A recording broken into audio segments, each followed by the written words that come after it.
I arrived in New York without warning and discovered that my daughter was dying in the hospital. Meanwhile, her husband was having fun at a birthday party, surrounded by laughter and champagne. So I burst into the party and said to him, "I have bad news for you." He asked, "What is it?" I replied, "You'll find out in an hour." He found out and lost his mind. Before we continue, please subscribe to the channel and let us know where you're listening in the comments. The key wouldn't turn. I twisted it harder, feeling the metal scrape against something that shouldn't be there. My fingers ached from gripping too tight, and sweat beaded on my forehead despite the cool spring air drifting through the hallway window. This wasn't right. Mamie gave me this key 2 years ago, insisted I keep it, just in case. I'd used it before, last Christmas when she was running late from work, and that time she had the flu. It always worked. I pulled the key out and examined it under the flickering fluorescent light. Same brass color, same worn edges where I'd filed it smooth, same little scratch near the head from when I dropped it in my toolbox. Definitely my key. I tried again, slower this time. The key slid in but hit something solid before reaching full depth. Someone had changed the lock. "Mamie?" My voice echoed in the empty corridor. I knocked, soft taps at first, then harder. "Honey, it's Dad. I'm here for my visit." Nothing. Not even the shuffle of footsteps or creak of floorboards. I pressed my ear to the door, listening past my own heartbeat. Television sounds drifted from neighboring apartments, muffled conversations, a dog barking somewhere below. But from 3A, Mamie's place, silence, the doorbell. I jabbed it 3 times, hearing the shrill electronic chime echo inside. Still nothing. My phone felt heavy in my coat pocket.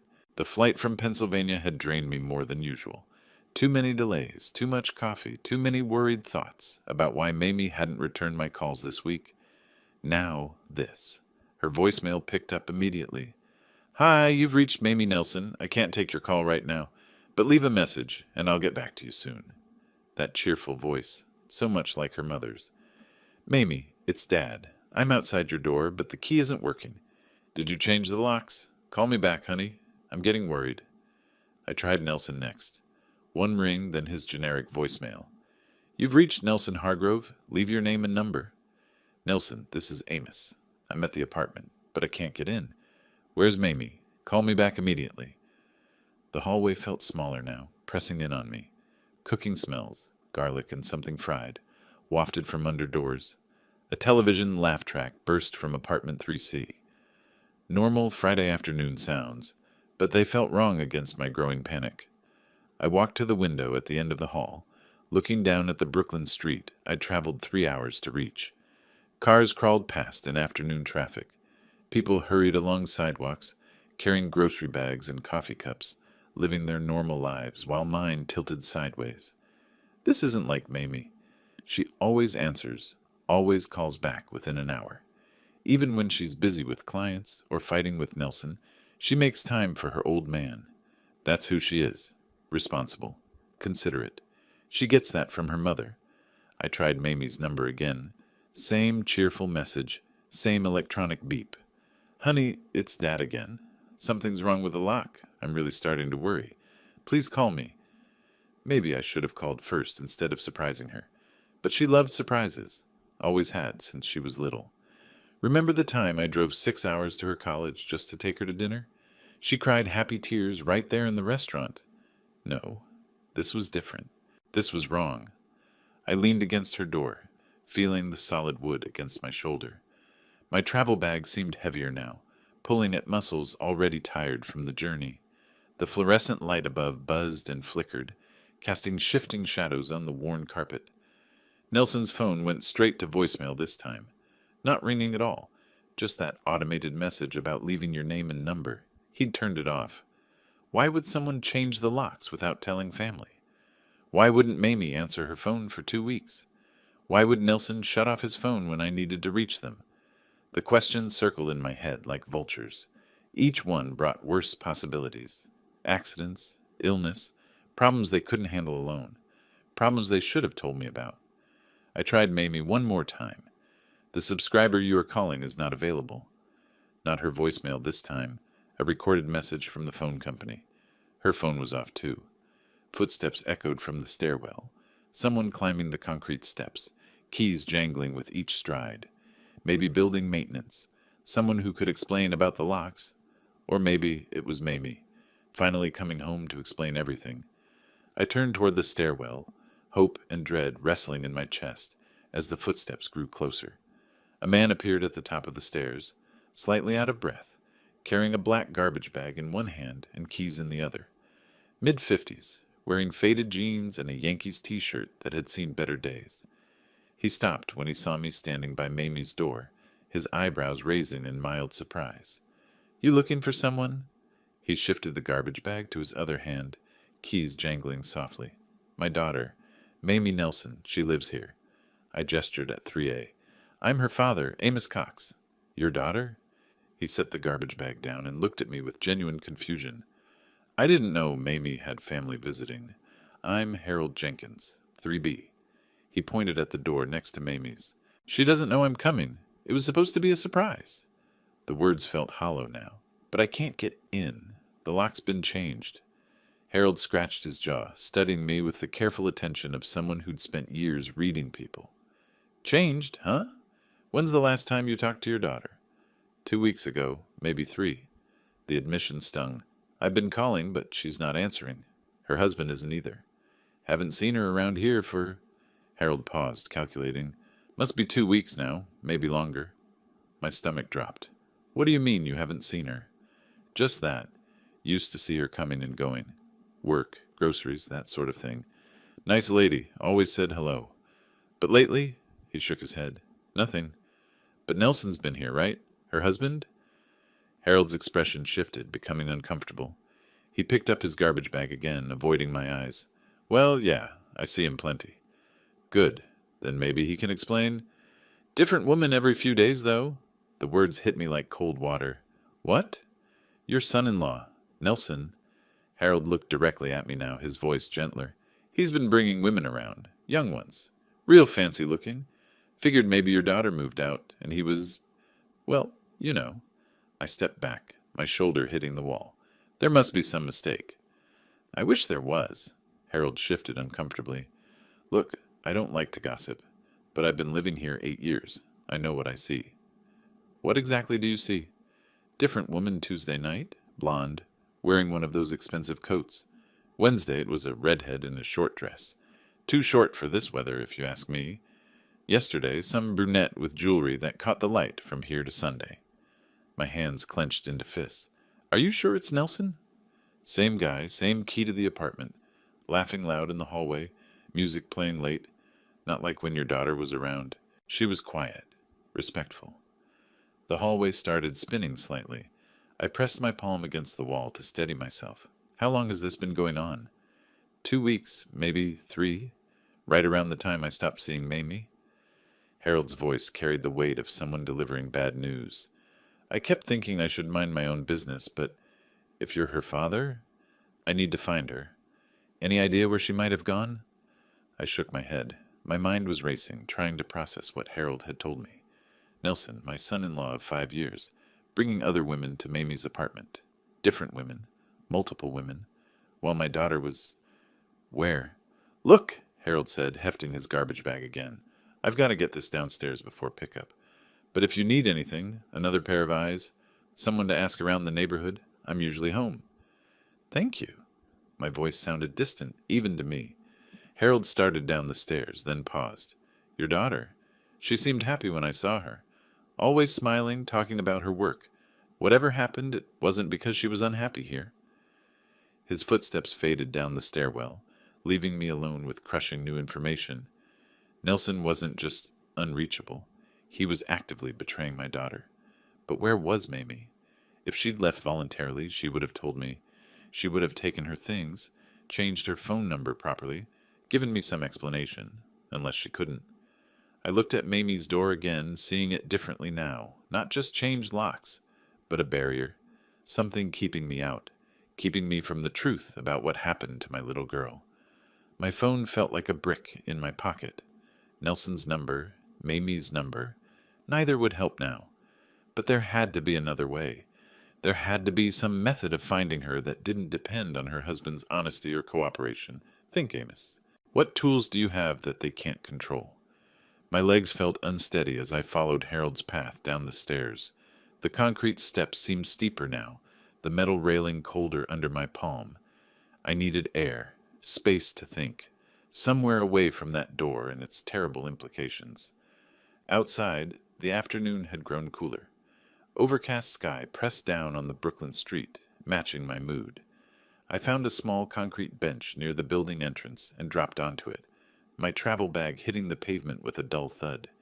Different women every few days. The phrase kept echoing in my head, while Mamie was gone, missing, vanished without a trace or explanation. I pulled out my phone, squinting at the small screen.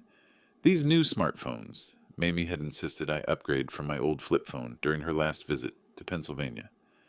Dad, what if something happens to one of us? What if we need to find each other? I'd protested. I don't need to track you like some criminal, honey. It's not tracking, it's safety. Just download this app, Find My Family. Please? She'd given me those eyes, the same ones she'd used to convince me to let her get a puppy when she was 12. So I'd relented, watching her tap and swipe through settings I didn't understand, entering passwords and permissions. She'd shown me how to use it once, but that was 6 months ago.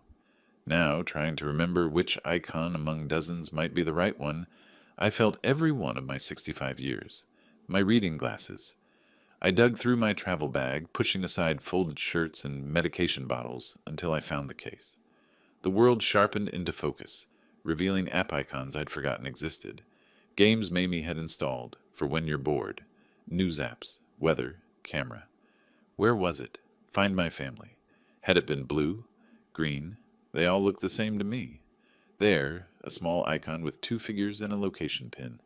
I tapped it, my thick fingers clumsy on the smooth screen. Loading circle, spinning endlessly. Come on, password required. I tried my birthday, then Mamie's, then my late wife's maiden name. Invalid, invalid, invalid. What had I used? Think, Amos. Of course. Mamie's birthday plus the year she graduated high school. She'd made me write it down. The phone accepted it, and suddenly a map filled the screen. Red dots appeared one by one. My location showed as a pulsing blue circle in Brooklyn. Another dot appeared farther north. That must be Mamie. But it wasn't at her apartment. The red dot sat firmly in Manhattan, in a cluster of large buildings I didn't recognize. I tapped on it, and text appeared. Mamie's iPhone, Mount Sinai Hospital. Hospital. The phone nearly slipped from my hands. I gripped it tighter, staring at those words until they burned into my vision. Mount Sinai Hospital. My daughter was in a hospital, and I didn't know why, didn't know how long she'd been there, didn't even know if she was... I stood up abruptly, my travel bag tumbling to the sidewalk.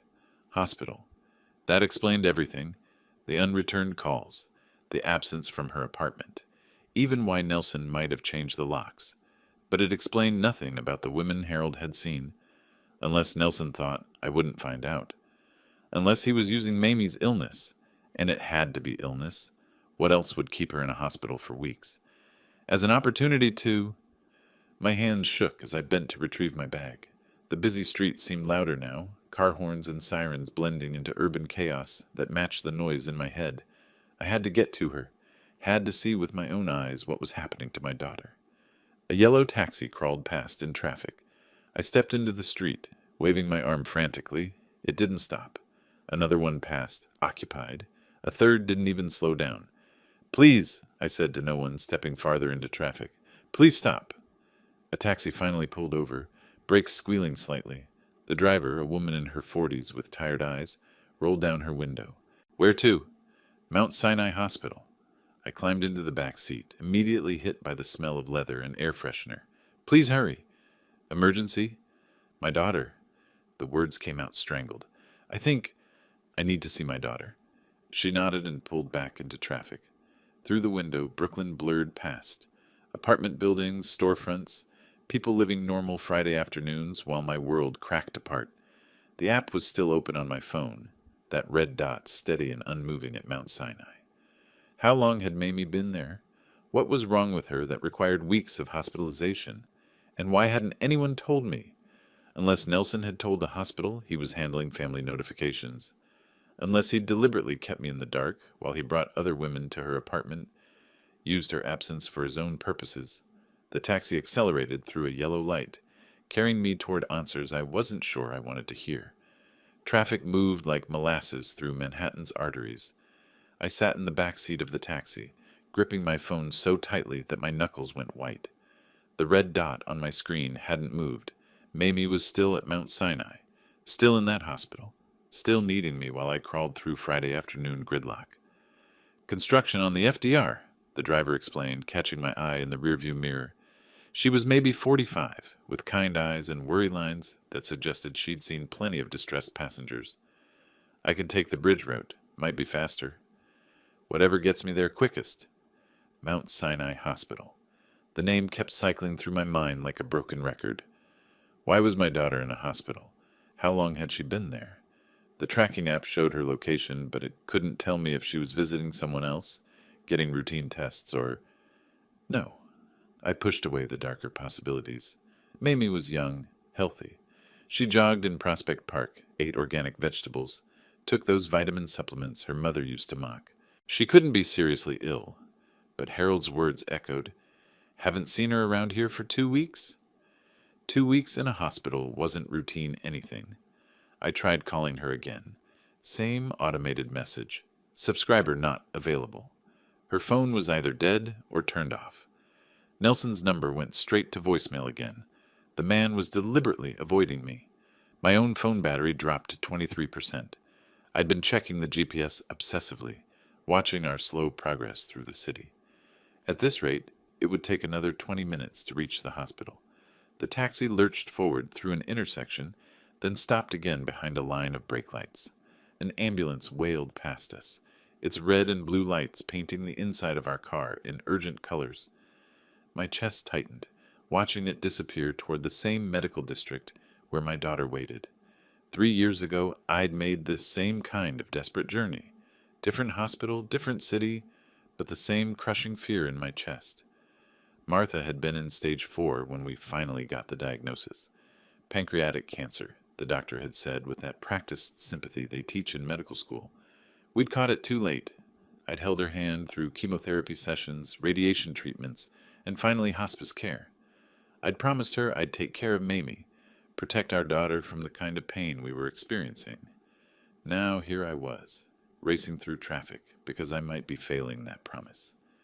"Family emergency?" the driver asked gently. "My daughter." The words came out hoarse. "She's in the hospital, and I didn't know. These things happen fast sometimes." She accelerated through a yellow light, gaining precious seconds. "My sister was diagnosed with diabetes last year. Nobody knew until she collapsed at work. Sometimes people hide things to protect the ones they love." That sounded like Mamie. She'd hidden her college financial struggles until she was 3 months behind on rent. She'd hidden her early relationship problems with Nelson until after they were married. She always tried to handle everything herself, just like her mother. The Manhattan skyline shifted around us as we navigated through side streets. Medical buildings began appearing more frequently, urgent care centers, specialist offices, pharmacy chains. We were entering the hospital district. My phone rang and I nearly dropped it in my haste to answer. Unknown number. "Hello? Mamie? Wrong number, sorry." I closed my eyes and leaned back against the worn leather seat. Every ring, every notification made my heart race with hope and terror in equal measure. "She's going to be okay," the driver said firmly. "Whatever's wrong, having family there makes all the difference. You're doing the right thing." Through the window, I could see the massive complex of Mount Sinai Hospital approaching. Glass towers filled with windows that looked down on thousands of personal tragedies and miracles every day. Somewhere in that maze of rooms and corridors, my daughter was waiting without knowing I was coming. The taxi pulled up to the main entrance, joining a line of vehicles dropping off patients and visitors. People moved in and out of the sliding glass doors, some hurrying, some walking slowly, all carrying their own stories of worry and hope. $28.50, the driver said, but when I handed her $40, she shook her head. "Keep the change, honey. Go find your daughter." I grabbed my travel bag and stepped onto the sidewalk, looking up at the imposing medical complex. My phone showed 3:40 p.m. Wherever Mamie was in that building, I was about to find out why she'd been hiding there for 2 weeks. The automatic doors opened with a soft whoosh, welcoming me into whatever truth waited inside. The lobby overwhelmed my senses immediately. Marble floors that echoed every footstep, the sharp bite of disinfectant in the air, and fluorescent lighting that made everyone look pale and anxious. Information desks stretched across the far wall, staffed by people in scrubs who looked like they'd been answering worried questions all day. I approached the nearest desk, my travel bag suddenly feeling heavier with each step. "I'm looking for my daughter, Mamie Nelson. I believe she's a patient here." The woman behind the desk, maybe 30 with tired eyes, started typing. "Are you on her emergency contact list, sir?" "I'm her father, Amos Cox." More typing. A pause. Then her expression shifted to something like relief. "Room 314, third floor. Take the elevators to your right. I'll call up and let them know you're coming." Room 314, third floor. The numbers felt heavy in my mind as I walked toward the elevator bank. Other visitors waited alongside me.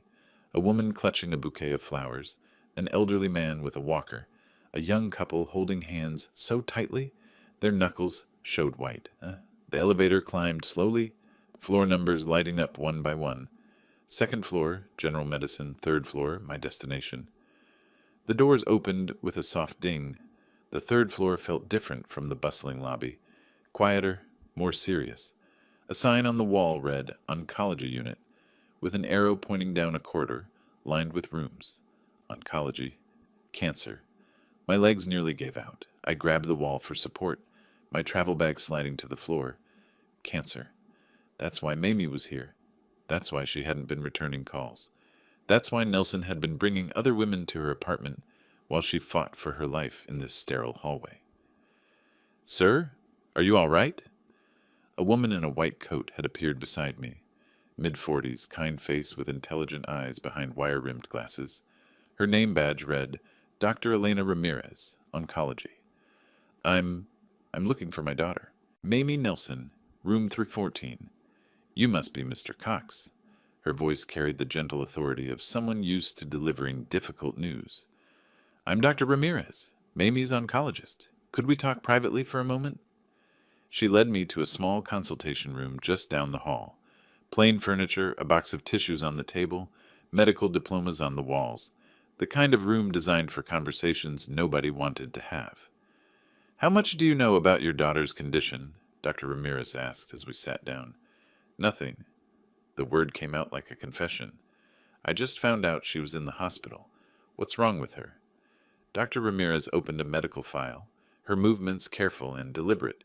"Mamie was diagnosed with pancreatic cancer 6 weeks ago, stage 4, which means it has metastasized to other organs.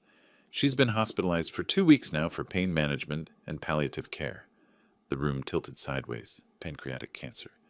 Stage 4. The same disease that killed Martha. The same words I'd heard 3 years ago, delivered with the same professional compassion. That can't be right. My voice sounded distant, like it was coming from someone else. "She's only 35. She's healthy. She exercises." "Cancer doesn't discriminate based on age or lifestyle, Mr. Cox. I'm sorry." "What's the prognosis?" I already knew, but I had to ask. With aggressive treatment, we might extend her life by several months. Without treatment, she paused, choosing her words carefully. Weeks to months, depending on how she responds to pain management. The room was spinning now. I gripped the arms of my chair, trying to anchor myself to something solid. "Why wasn't I contacted? I'm her father. I should have been told immediately." "The emergency contact information we have on file is for her husband, Nelson Hargrove. We've made multiple attempts to reach him, but haven't received any response." Of course, Nelson knew. Nelson had known for 6 weeks that his wife was dying, and instead of calling her family, instead of being here to support her, he'd been parading other women through her apartment, like she was already gone. "Where is he now?" My voice came out rougher than I intended. "I can't discuss other family members' personal information, but I can tell you that Mamie has been essentially alone throughout this ordeal. The nursing staff has been very concerned about her lack of family support." Alone. My daughter had been facing the same disease that killed her mother, in the same kind of sterile hospital room, and she'd been doing it alone because her husband was a coward, and her father was too trusting. to check on her more often. Can I see her? Of course, but Mr. Cox? Dr. Ramirez leaned forward slightly. The physical changes can be startling. The cancer has progressed rapidly, and the treatments, even palliative ones, take a toll. She's much thinner than she was 6 weeks ago, and she tires easily. I nodded, not trusting my voice. Martha had gone through the same transformation. My vibrant, beautiful wife gradually disappearing before my eyes, until only her spirit remained, fierce and loving until the very end. She doesn't know you're coming, does she? No. This was supposed to be a surprise visit. Dr. Ramirez stood up, closing the medical file. She's been asking about you, wondering why you haven't called. She made me promise not to contact you because she didn't want you to worry after losing your wife to cancer. The guilt hit me like a physical blow. While I'd been going about my normal life in Pennsylvania, reading the newspaper, working in my garden, watching television, my daughter had been protecting me from the truth even as she fought for her life. Room 314 is just down the hall, Dr. Ramirez said softly. Would you like me to come with you? Dr. Ramirez knocked gently on the door of room 314. Mamie, you have a visitor. I'm not really up for visitors today, came a voice from inside, weaker than I remembered, but unmistakably my daughter. I think you'll want to see this one, the doctor said, opening the door slightly. Your father is here. Silence. Then a sharp intake of breath. I stepped into the room, and the sight nearly broke me. Mamie sat propped up in the hospital bed, her once full face now gaunt, her dark hair thin and brittle from treatments. IV lines snaked from her arms to machines that beeped softly in the background. But her eyes, Martha's eyes, were still bright and alert. Dad? Her voice cracked with disbelief. What are you doing here? Surprising my daughter, I managed, though my voice wasn't much steadier than hers. That was the plan, anyway. She tried to sit up straighter, wincing slightly at the movement. You can't be here. I mean, it's wonderful that you're here, but you weren't supposed to find out like this. I set my travel bag down and crossed to her bedside. The afternoon light from the window made the medical equipment seem less intimidating, but it couldn't hide how small she looked in the hospital bed. Dr. Ramirez tells me you've been here for 2 weeks.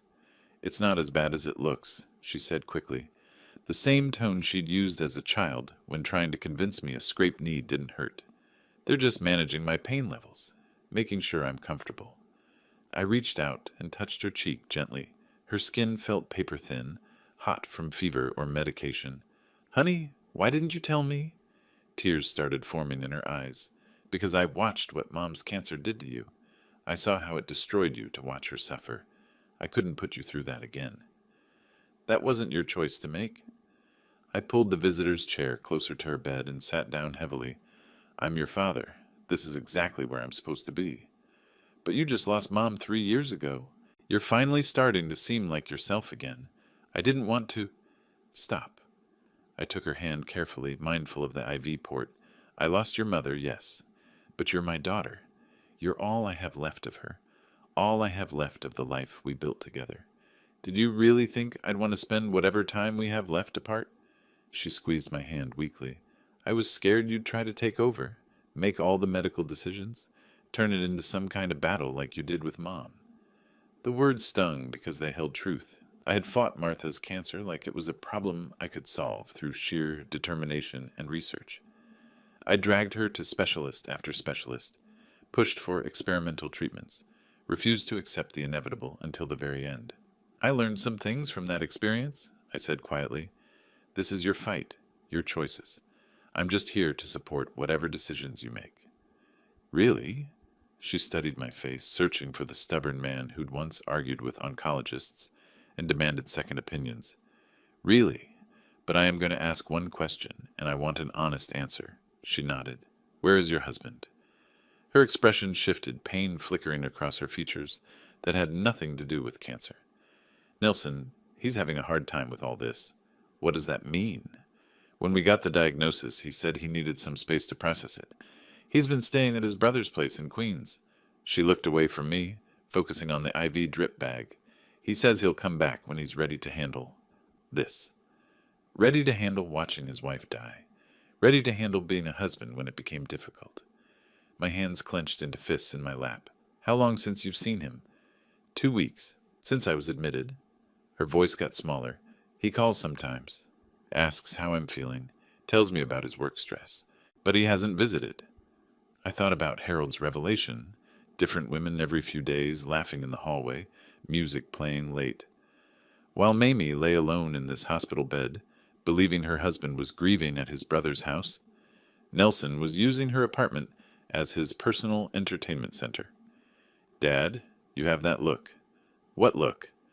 The same one you got when Mom's insurance company tried to deny coverage for her treatments. Like you're planning something. I forced my expression to relax. I'm just thinking about logistics. How long do the doctors expect you to be here? Probably another week, maybe 2.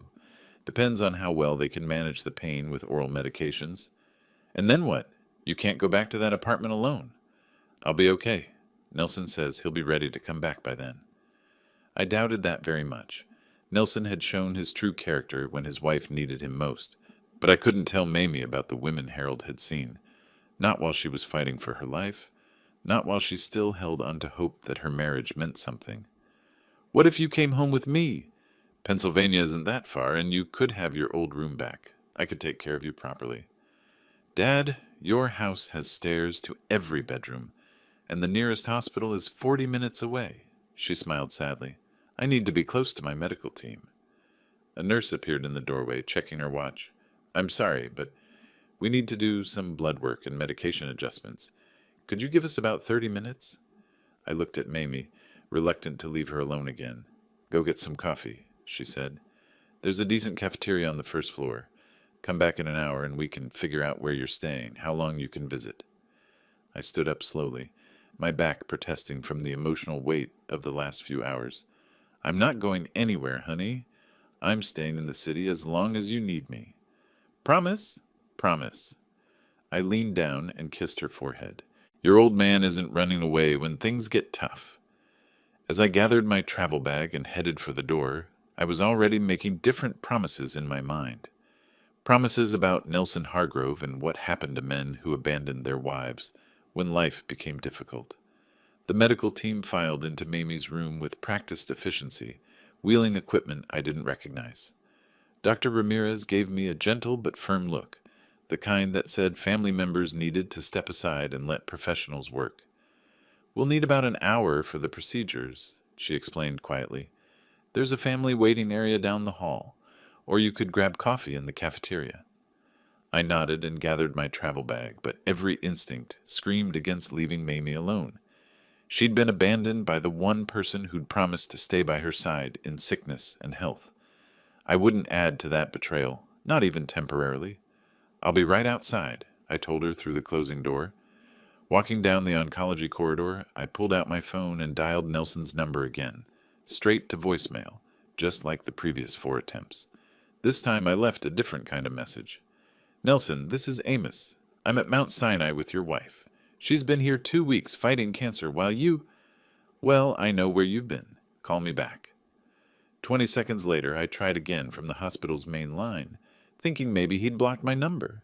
Still no answer, but this time the phone rang once before cutting to voicemail. He was screening calls.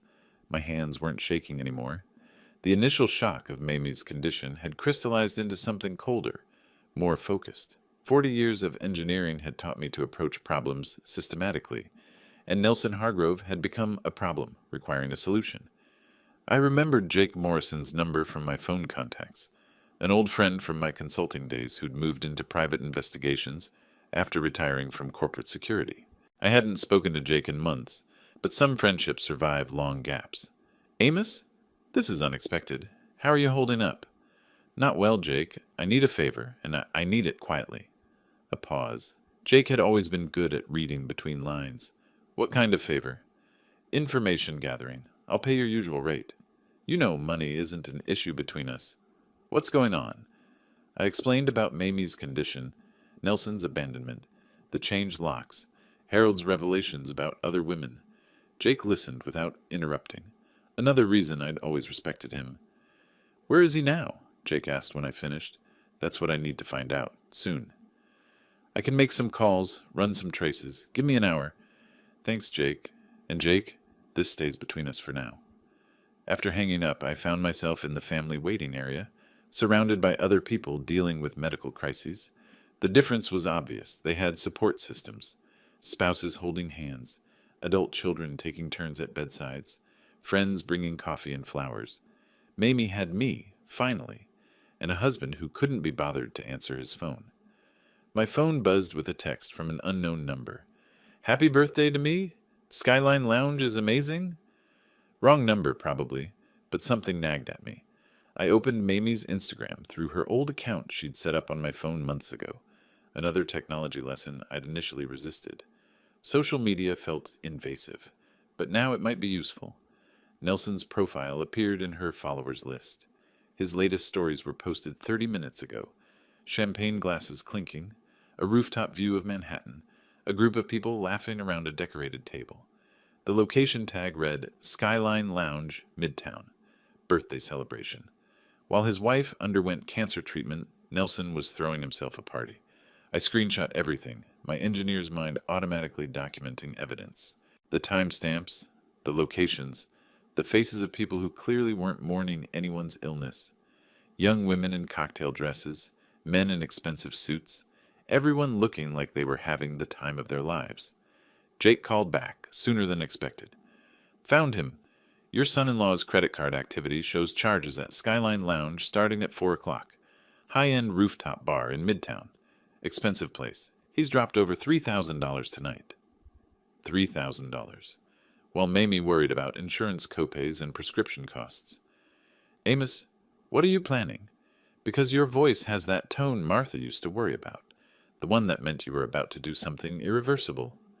Martha, she'd have known exactly what I was thinking right now. She'd also have tried to talk me out of it, then help me plan it properly when she realized my mind was made up. "I'm going to have a conversation with Nelson. At a party? In public? That could get messy fast." "Good. Messy means witnesses. Messy means consequences." "Amos, he abandoned his dying wife to throw himself a birthday party, Jake, with other women, using money that should go toward her medical bills. What kind of conversation do you think that deserves?" A long pause. "The kind where you need backup, just in case. I can be there in 40 minutes. "No, this is between me and him. But thanks." "Then at least promise me you won't do anything that lands you in jail. Mamie needs her father, not her father's lawyer." He was right about that. Whatever I did had to be calculated, controlled. Justice, not revenge, though the line between them felt increasingly thin. I checked the time. 6:30 p.m. The medical procedures would finish by 7:30, giving me time for one quick trip to Midtown and back. Skyline Lounge was 20 minutes by subway from the hospital. Standing up from the waiting area chair, I felt different than I had an hour ago. The grief was still there, the fear for Mamie's future, the anger at the unfairness of it all, but underneath those emotions was something harder and more useful. Purpose. Nelson thought he could abandon his responsibilities while his wife fought for her life. He was about to learn differently. The subway ride to Midtown gave me time to dig deeper into Nelson's social media trail. Each new post painted a clearer picture of betrayal that went beyond simple absence. This wasn't a man struggling to cope with his wife's illness. This was a man celebrating his freedom from her. His Instagram stories showed a timeline of calculated cruelty. At 4 p.m., when Dr. Ramirez had been explaining Mamie's treatment options to me, Nelson was posing with a magnum of champagne. At 5:30, while I'd been holding my daughter's thin hand, he'd been photographed with his arm around a blonde woman young enough to be his daughter. But it was the videos that really showed his character. In one, filmed just an hour ago, Nelson raised a glass to the camera and said, "To freedom, to new beginnings, and to finally living my best life." The audio was clear, his words unmistakable, his joy genuine. While his wife fought cancer alone in a hospital bed, I saved every piece of evidence to my phone, my engineering background automatically organizing files and timestamps. If this ever went legal, I wanted documentation. But more immediately, I wanted ammunition. My phone rang as the subway pulled into Times Square station. "Jake again. I did some more digging. Your son-in-law has been planning this party for 3 weeks. Reserved the venue, hired a photographer, sent invitations through social media. This isn't spontaneous. It's premeditated." 3 weeks? right around the time Mamie was admitted to the hospital. While she was being told her cancer had metastasized, Nelson was booking party venues. There's more, Jake continued. His credit card records show a pattern. High-end restaurants, expensive clothing purchases, jewelry that sure isn't going to his wife. This has been going on since her diagnosis. 6 weeks of treating Mamie's terminal illness as his personal liberation. Jake, I need to ask you something, and I need an honest answer. Shoot. If this was your daughter, what would you do? A long pause. Probably something that would disappoint my better angels but satisfy my father's heart. Which is exactly why I think you should wait. Think this through. I have thought it through. He's not just abandoning her. He's celebrating it while she's dying. And what's your plan? Storm into his party and do what exactly? I emerged from the subway into the chaos of Midtown Manhattan. Neon signs blazed around me, crowds of people heading to dinner reservations and weekend entertainment. The city that never sleeps, full of people living their lives while mine fell apart. I'm going to give him some news, I said. Bad news. Amos, thanks for the help, Jake. I'll call you later. I hung up before he could argue further. This wasn't about reason anymore. This was about justice, and justice sometimes required public embarrassment for private cruelties. Skyline Lounge occupied the roof of a glass building in the heart of Midtown. Through the windows I could see people in expensive clothes, holding expensive drinks, celebrating whatever rich people celebrated on Friday nights. Music pulsed from the upper floors, and I could make out laughter even from the street. The elevator to the roof required a key card, but the security guard was more helpful than I'd expected. Family emergency, I explained, showing him my driver's license. I need to reach my son-in-law, Nelson Hargrove. There's been a medical crisis. The guard looked at my tired face, my rumpled traveling clothes, my obvious distress, and made a human decision. Rooftop level, but sir, try to keep it discreet. This is an upscale establishment. I'll do my best. The elevator rose 30 floors while I composed myself. Through the glass walls, Manhattan spread out below like a circuit board of lights and possibilities. Somewhere in this maze of buildings, my daughter lay in a hospital bed, alone except for nurses and machines. Somewhere above me, her husband celebrated his freedom from her suffering. The elevator doors opened onto a rooftop paradise. Skyline Lounge lived up to its name. Floor-to-ceiling windows revealed the Manhattan skyline in all directions, while an outdoor deck offered fresh air and stunning views. Well-dressed people clustered around high-top tables. A DJ provided background music, and servers circulated with champagne and appetizers. It took me less than 30 seconds to spot Nelson. He'd gained weight since the last family gathering, his face full and satisfied, his expensive suit tailored to his new prosperity. He stood near the outdoor deck, holding court with a group of admirers. 3 young women and 2 men his age, all hanging on his every word. As I watched, he threw his head back and laughed at something someone said. Pure, genuine enjoyment. The laugh of a man without a care in the world. I started walking toward him, my steps steady and purposeful. The crowd parted automatically. Maybe it was my age, maybe my expression, maybe the way I moved with complete focus through their casual celebration. People noticed me, then looked toward Nelson to see what was about to happen. He saw me when I was still 10 feet away. The laughter died in his throat. Color drained from his face, and his champagne glass trembled in his hand. He looked around desperately, as if searching for an escape route. But his friends had formed a semicircle that trapped him against the deck railing. "Hello, Nelson," my voice carried clearly over the music. Several nearby conversations stopped, people sensing drama about to unfold. "Amos, what are you doing here? How did you find me?" "Your wife told me you were having a difficult time processing her illness, that you needed space to handle the emotional burden of her cancer diagnosis." I spoke loudly enough for his friends to hear every word. Imagine my surprise to discover this is how you handle emotional burdens. One of the young women looked confused. "Cancer? Nelson, you never mentioned—" "It's complicated," Nelson stammered, his eyes darting between me and his audience. "Family medical issues, very private, not something you discuss at social events." "Private?" I stepped closer, and Nelson actually backed up against the railing. "Your wife has been in the hospital for 2 weeks, Nelson. Terminal pancreatic cancer. Stage 4. She's been asking about you, wondering why you haven't visited. The second woman put down her drink. The men exchanged uncomfortable glances. The party atmosphere around us had shifted to awkward tension. While she's been undergoing treatment, fighting for her life, you've been here spending thousands of dollars celebrating your freedom. I have the pictures, Nelson, the credit card records, the social media posts about your new beginning. You don't understand the situation. I understand perfectly. My voice was calm, controlled, but it cut through his protestations like a blade. You abandoned your dying wife to throw yourself a birthday party, with other women, using money that should pay for her treatment. The silence around us was complete now. Even the music seemed quieter. Nelson's friends were staring at him with expressions ranging from disgust to horror. I came here to give you some news, Nelson. Bad news, I'm afraid. In 1 hour, something very unpleasant is going to happen to you. I won't tell you what, but I guarantee you won't enjoy it. What do you mean, Amos? What are you talking about? But I was already walking away, my message delivered, my purpose served. Behind me, I heard Nelson calling my name, heard his friends asking questions he couldn't answer, heard the party's energy collapse into uncomfortable whispers. The elevator doors closed on Nelson's panicked face, his birthday celebration in ruins around him. 1 hour, I told him. Now the clock was ticking.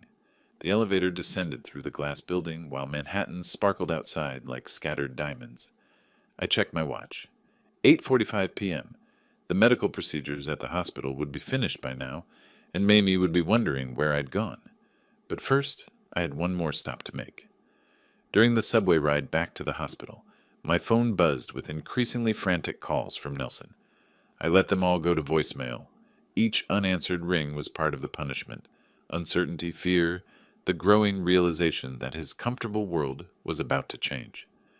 By the time I reached Mount Sinai, Nelson had left 6 voicemails. I listened to them in the hospital lobby, watching his panic escalate with each message. Amos, please call me back. We need to talk about this misunderstanding. Look, I know how this looks, but you don't understand the full situation. Mamie and I agreed. This is harassment. You can't threaten people and walk away. I'm calling the police. Amos, please. Whatever you're planning, we can work this out. I'll do whatever you want. I'm begging you. Please don't destroy my life over this.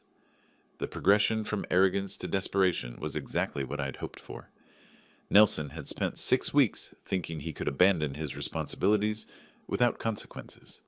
Now he was learning differently. Dr. Ramirez met me outside Mamie's room.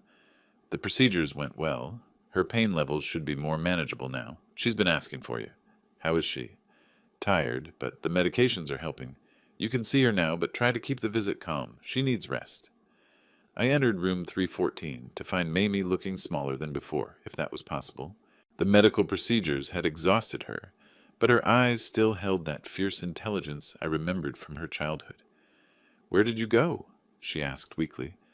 The nurse said you stepped out, but you were gone for hours. I had some errands to run, nothing important. The lie came easily. Protecting her from the truth about Nelson's party would spare her additional pain. Dad, I know you're angry about Nelson not being here, but please don't do anything dramatic. I can't handle family drama on top of everything else. If only she knew what family drama really looked like, but that was exactly why I'd handled this quietly. Mamie deserved to focus on fighting cancer, not on mourning her marriage. My phone rang. Nelson again. This time I answered. Amos, thank you for picking up. Please, we need to meet and discuss. The hour isn't up yet, Nelson. I kept my voice calm, controlled. When it is, you'll know. What are you talking about? What's going to happen in an hour? Something you won't enjoy. I guarantee it. I hung up. Mamie was watching me with concern.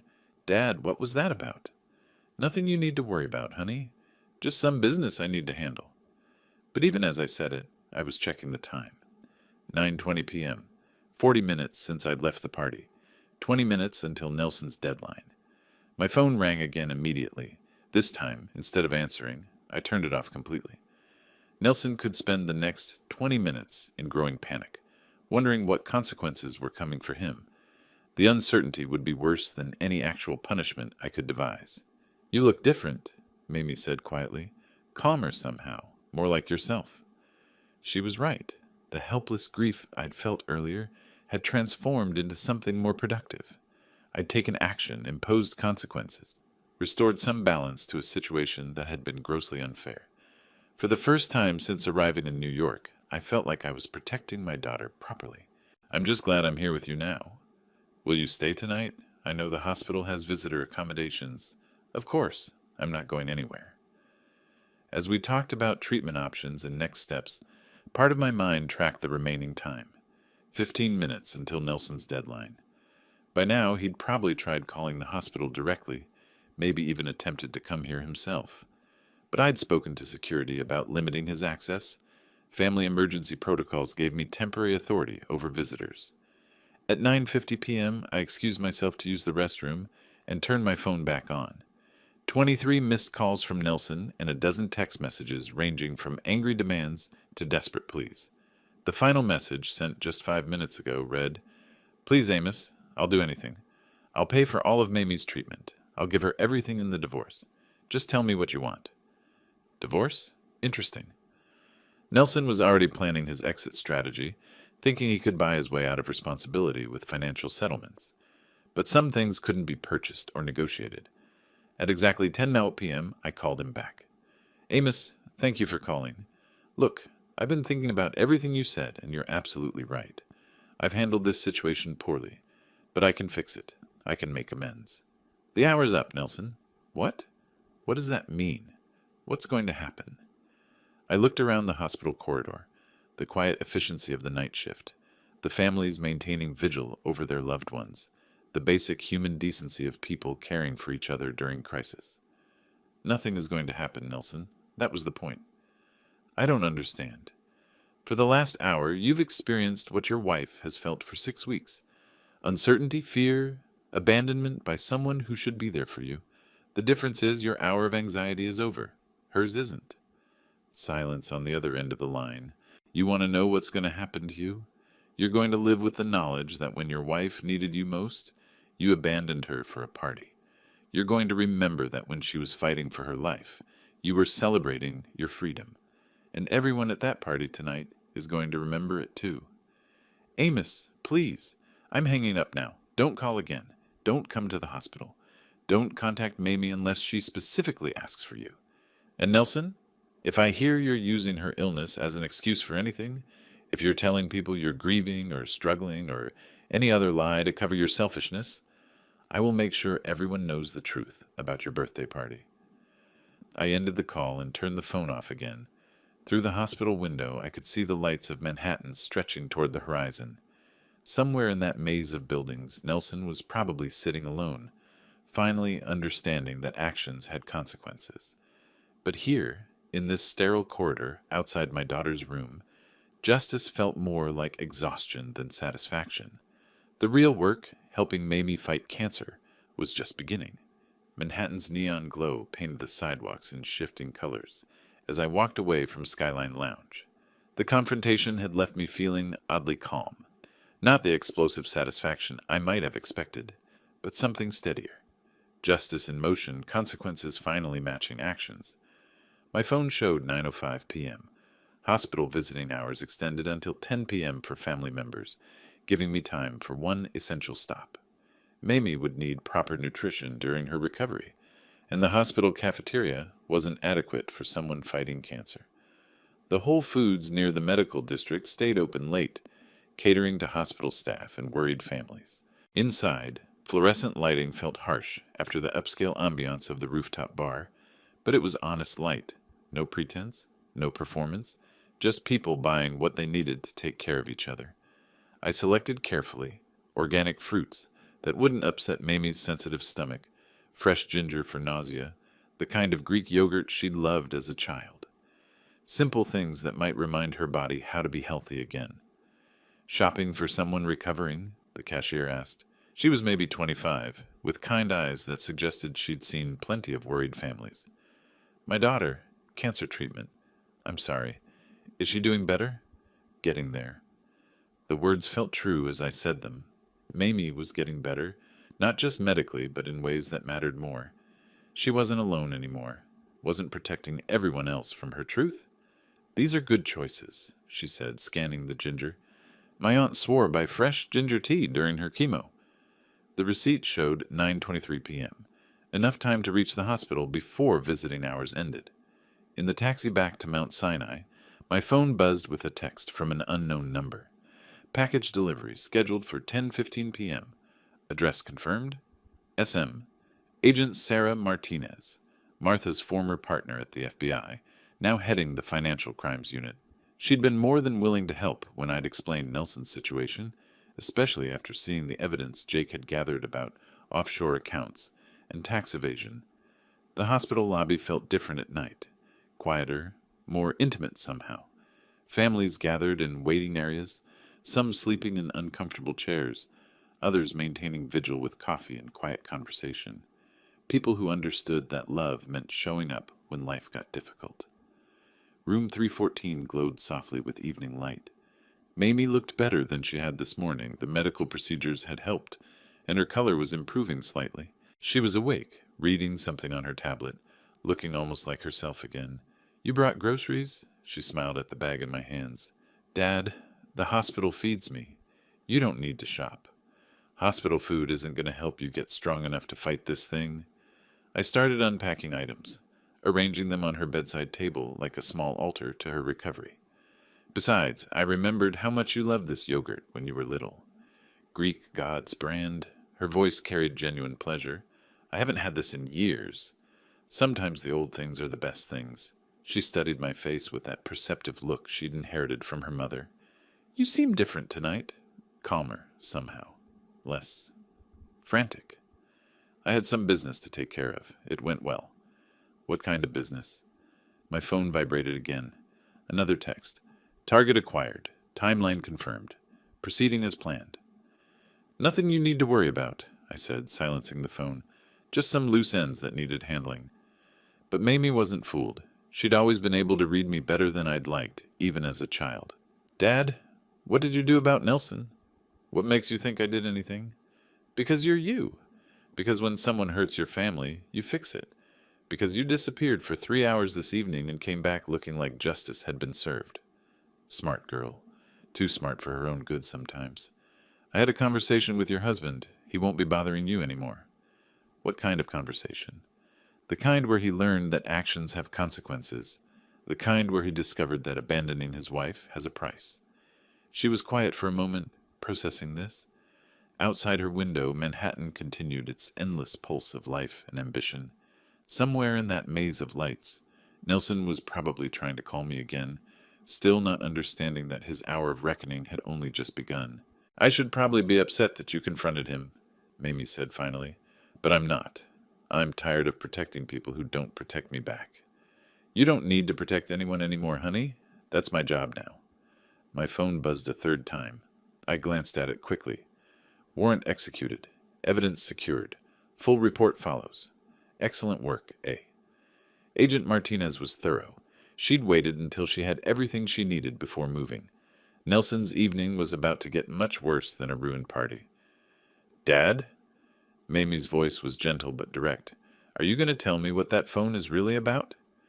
Before I could answer, the device rang in my hands. Nelson's name appeared on the screen, and in the background I could hear voices. Official-sounding commands, the unmistakable sounds of law enforcement activity. I looked at my daughter, lying in her hospital bed, finally safe from the man who should have protected her. Then I answered the call. Amos, please, you have to help me. Nelson's voice cracked through the phone, panic evident in every syllable. Behind him I could hear official voices giving commands, the sound of doors opening, heavy footsteps on hardwood floors. I'm sorry. I can't hear you very clearly, I said calmly, putting the phone on speaker so Mamie could listen. There seems to be some kind of commotion in the background. It's the FBI. They're in my apartment right now, going through everything. They have a search warrant. Amos, what did you do? I didn't do anything, Nelson, but I suspect they might be interested in your financial arrangements. Something about tax evasion, maybe? Offshore accounts? Dead silence except for the sounds of a systematic search in progress. I could picture Nelson's face, the color draining as he realized the scope of what was happening. How do you know about... He stopped himself, but it was too late. About the accounts in the Caymans? The ones where you've been hiding money for 3 years? The same money that could have paid for your wife's medical treatment? My voice remained steady, conversational. Or did you mean the consulting fees you never reported? The ones that pushed your tax evasion into felony territory? Agent Martinez's voice came clearly through the phone. Mr. Hargrove, you need to step away from the safe and keep your hands visible. Amos, please. I know we have our differences, but I'm family. You can't just... Family? The word tasted bitter. Family means being there when someone needs you. Family means holding their hand during chemotherapy, not celebrating your freedom while they fight for their life. Mamie was watching me with wide eyes, understanding finally dawning about the full scope of what I'd orchestrated. Her expression wasn't shock. It was something closer to awe. I can explain everything, Nelson continued desperately. The money, the accounts, all of it. I was planning to use it for Mamie's treatment, I swear. I just needed to. You needed to what? Throw yourself a birthday party first? Bring other women to her apartment while she was in the hospital? Another voice in the background, professional and clear. Sir, we're going to need you to come with us for questioning. You have the right to remain silent. Amos, don't let them do this to me. I'm your daughter's husband. Think about what this will do to her reputation, her standing in the community. I looked at Mamie lying in her hospital bed, thin and pale, but with fire in her eyes. She'd been protecting this man's reputation while he spent her medical money on champagne and parties. My daughter's standing in the community will be just fine, I said. She's a cancer survivor who was abandoned by her husband. People tend to sympathize with that kind of strength. You, on the other hand, are a man who hid assets while his wife faced terminal illness. How do you think that's going to play in the newspapers? The newspapers? You can't be serious. Financial crimes involving federal tax evasion? A Wall Street executive caught hiding millions while his wife battled cancer? Nelson, this is exactly the kind of story the press loves. The sounds of official activity continued in the background. I could hear evidence bags being sealed, digital devices being collected, the methodical process of building a case that would end Nelson's career and freedom. Agent Martinez is very thorough, I continued conversationally. She worked with my late wife for years, learned a lot about following financial trails, building airtight cases. She was particularly interested when I mentioned your situation. Your wife worked with the FBI? For 23 years, Financial Crimes Unit. She had a lot of friends who were concerned when they heard about how you were treating her daughter. The full realization was hitting him now. This wasn't just about personal revenge. This was about professional law enforcement officers who took white-collar crime seriously, especially when it involved abandoning sick family members. Amos, I'm begging you. Call them off. I'll pay for everything. All of Mamie's treatment, experimental therapies, whatever she needs. I'll liquidate the offshore accounts, pay all the back taxes. Just make this stop. That's an interesting offer, Nelson. Unfortunately, once the FBI has evidence of federal crimes, individual citizens like me can't really call them off. That's not how the justice system works. Agent Martinez's voice again. Mr. Hargrove, we're ready to transport you downtown for processing. Processing? What does that mean? It means you're going to jail, Nelson. Tonight, while your wife is in a cancer ward, you'll be in a holding cell. I find that appropriately symbolic. This is insane. You can't destroy my life because you don't like how I handled my marriage. I didn't destroy your life, I said quietly. You destroyed your life the moment you chose to celebrate your wife's illness instead of supporting her through it. I just made sure there were consequences. The phone line went quiet, except for footsteps and official voices. Then Agent Martinez came on the line. Mr. Cox, this is Agent Martinez.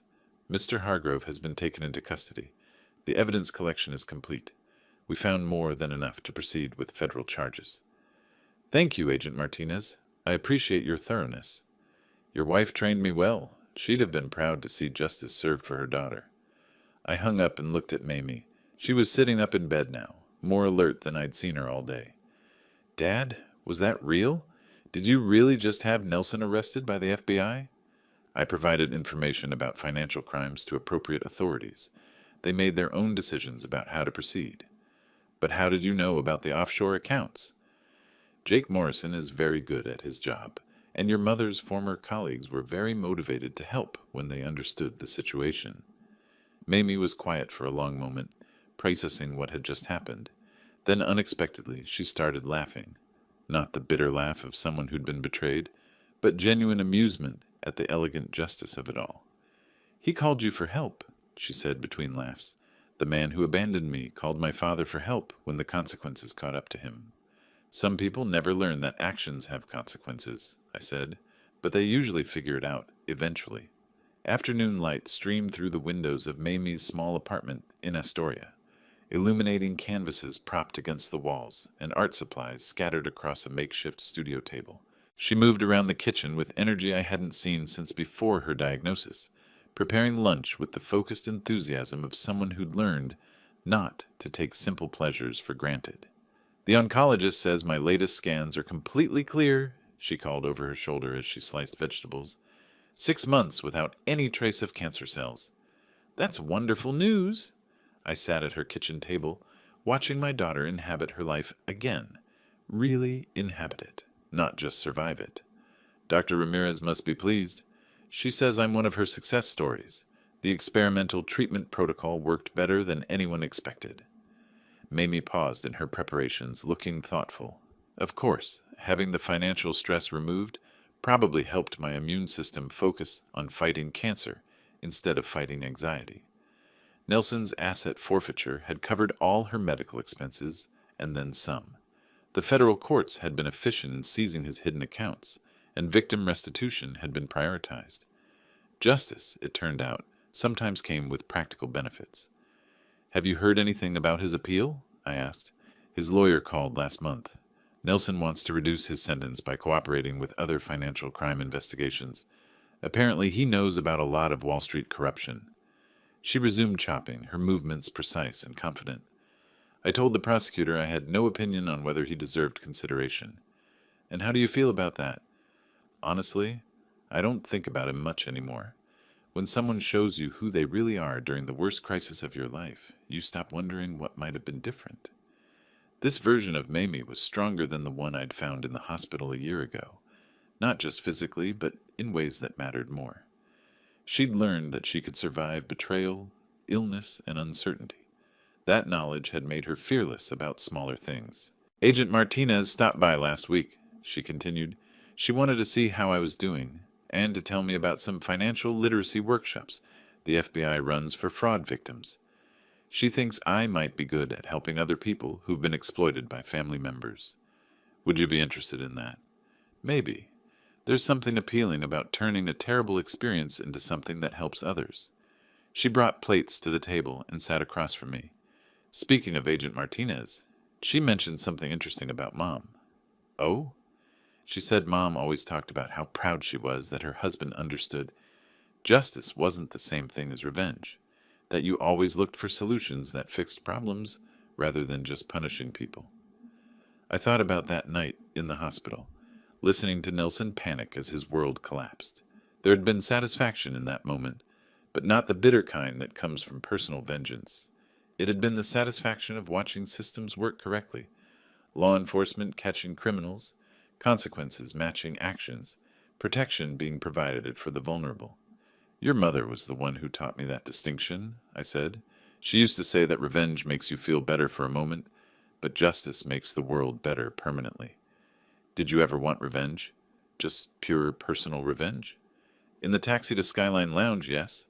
I wanted to humiliate him, make him suffer the way you'd suffered. But by the time I got there, I realized that wouldn't actually help you or change anything fundamental." "So you chose the harder path." "I chose the path that solved the problem. Nelson wasn't just abandoning you. He was committing federal crimes, and would likely do both things again with someone else. Getting him arrested protected you and protected his future victims." Mamie nodded, understanding. "And it made sure his money went to my medical care instead of his entertainment." "That was a bonus, not the primary goal." We ate in comfortable silence for a while, the kind of quiet that comes from deep familiarity and mutual respect. Through her window I could see neighbors going about their afternoon routines, walking dogs, carrying groceries, living normal lives that weren't defined by crisis or betrayal. I've been thinking about dating again, Mamie said suddenly. How do you feel about that? Nervous, but good nervous. Like I'm ready to trust my judgment about people again. She smiled. Having a father who's willing to coordinate with federal law enforcement makes me feel pretty confident about my safety. I'm retired from the coordinating business. Once was enough. Sure you are? Her tone was teasing but affectionate. Just promise me you'll do background checks quietly if I bring someone home. I make no such promises. She laughed, and the sound was pure joy, not the careful laughter of someone managing other people's comfort, but the genuine amusement of someone who felt safe enough to be fully herself.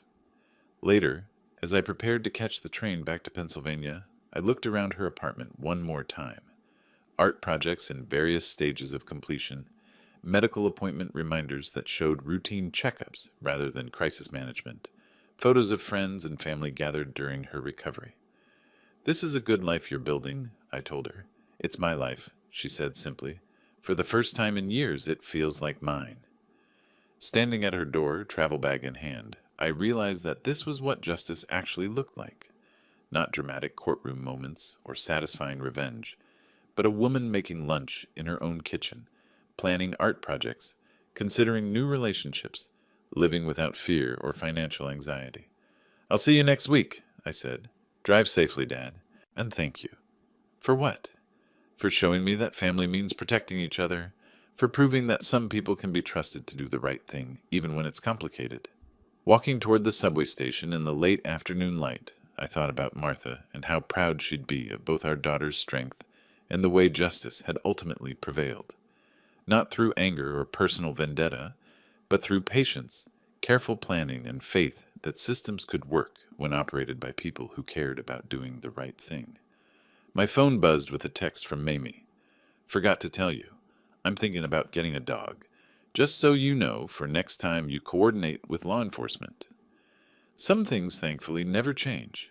If you like this story, please like this video, subscribe to the channel, and share your impressions of this story in the comments.